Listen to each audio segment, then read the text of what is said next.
Hi friends, ನಾನಿವಾಗ unbox ಮಾಡ್ತಾ ಇರೋದು ಐಫೋನ್ 13 128GB ರ್ಯಾಮ್ ಆಗಿರುವಂಥ ಈ ಫೋನ್ ನನಗೆ ಸಿಕ್ಕಿದ್ದು 45,000ಗೆ ಸಿಕ್ತು. ಬಟ್ ಇದರ ಪ್ರೈಸ್ ಬಂದ್ಬಿಟ್ಟು 52,500 ರುಪೀಸ್ ಇತ್ತು ಮೊದಲಿಗೆ. ಆದರೆ ಇವಾಗಲ್ಲ, ಇವಾಗ ಆಫರ್ಸ್ ನಡೀತಾ ಇನ್ನೂ ಆಫರ್ಸ್ ಎಲ್ಲ ದೀಪಾವಳಿಗೆಲ್ಲ ನಡೀತಾನೆ ಇರುತ್ತೆ ಗುರು.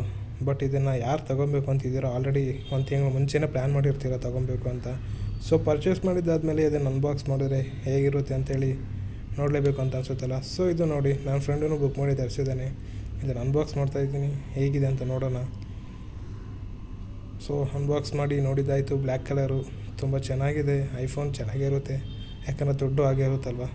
ಸೊ ಇದರಲ್ಲಿ ಮೈನಸ್ ಪಾಯಿಂಟ್ ಏನು ಅಂತಂದರೆ, ನಮಗೆ ಬಾಕ್ಸಲ್ಲಿ ಸಿಗುವಂಥದ್ದು ಇದರಲ್ಲಿ ಏನು ಮೈನಸ್ ಪಾಯಿಂಟು ಅಂತಂದರೆ, ನಮಗೆ ಐಫೋನ್ ಬುಕ್ ಮಾಡಿ ತರಿಸಿವಲ್ವ. ಸೊ ಇದರಲ್ಲಿ ನಾವು ಬರೋದು ಮೊಬೈಲ್ ಜೊತೆಗೆ ಒಂದು ಚಾರ್ಜರ್ ಕೇಬಲ್ನ ಅಷ್ಟೇ ಕೊಡ್ತಾರೆ, ಚಾರ್ಜರ್ನ ಕೊಡೋದಿಲ್ಲ.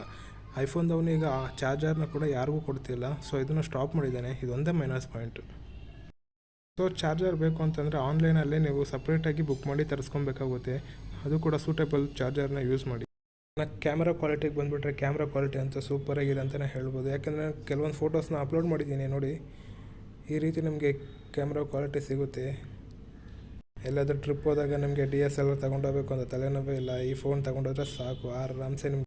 ಹಾಗಂತೇಳಿ ನಾನು DSLR ಕ್ಲಾರಿಟಿಗೆ ಕಂಪೇರ್ ಮಾಡೋಕ್ಕೆ ಹೋಗಲ್ಲ, ಜಸ್ಟ್ ಒಂದು ರೇಂಜಿಗೆ ಬೆಟರ್. ಸೊ ಕೊನೆಗೂ ಐಫೋನ್ ಬೇಕು ಅಂತೇಳಿ ನನ್ನ ಫ್ರೆಂಡ್ ಹಠ ಹಿಡಿದು ಐಫೋನ್ನ ತೊಗೊಂಡೇ ಬಿಟ್ಟ. ಈಗ ನೆಕ್ಸ್ಟ್ ಏನು ಮಾಡ್ತಾನೆ ನನ್ನ ನೋಡಬೇಕು. ಹಾಗಾದರೆ ಈ ವಿಡಿಯೋ ನಿಮ್ಗೆ ಇಷ್ಟ ಆಗಿದೆ ಅಂತೇಳಿ ನಾನು ಅನ್ಕೊತಾ ಇದ್ದೀನಿ.